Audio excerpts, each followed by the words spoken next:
Hey guys, how we doing? Today we're going to be taking a look at PolyLight PLA Pro.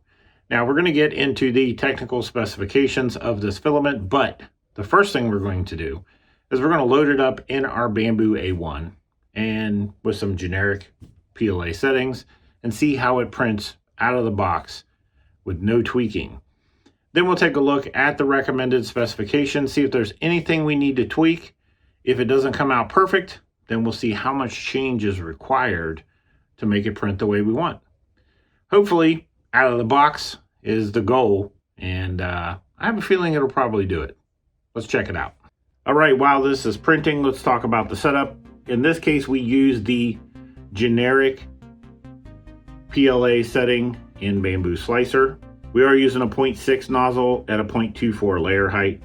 The max volumetric speed at 12 cubic millimeters. The plate was set to 65C and it printed at 150 millimeters per second. Now we can look at the specifications for this filament from Polymaker. We find that the bed temperature recommendation was 30 to 60 C, so we're actually 5 C over their recommended temperature. And the speed was recommended 30 to 60 millimeters per second, and we were printing it at 150 millimeters per second. So we were far exceeding their speed recommendation. Now, Polymaker claims that this PolyLight PLA Pro has a higher impact strength than standard PLA. And be aware that it does have a matte appearance. When I purchased it, there was no indicator that there was a matte appearance to it. So I was a little surprised when I got it, but at the end of the day, it didn't really matter. It's not quite as matte as some other matte materials that I have, but it's definitely not glossy, shiny like what you would expect from a standard PLA. Okay, our print is done, and it actually looks really good. I mean, I'm extremely pleased with that. Look at that bottom layer. Like, this turned out nice. Very, very nice. Very nice.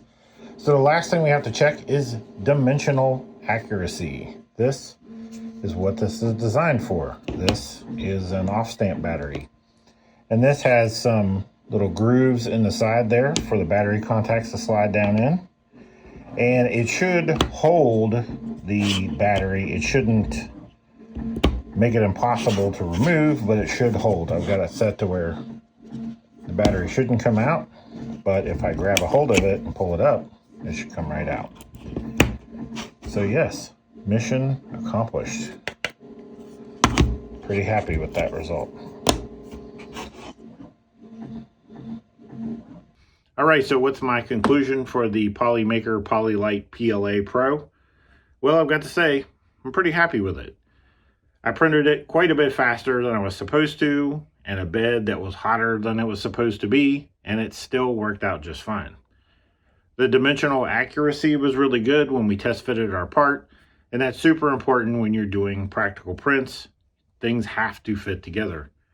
And even though it was originally designed for Bambu PLA, it actually works really well with this material too.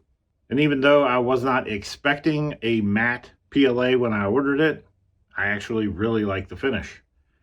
I think this is definitely a filament I could use again in the future. Now, this is not a sponsored video, but I am going to put a link down below, and it is an affiliate link. So if you choose to try this filament and you buy it from my link, I make a little bit of money, and I appreciate that. It helps fund the channel.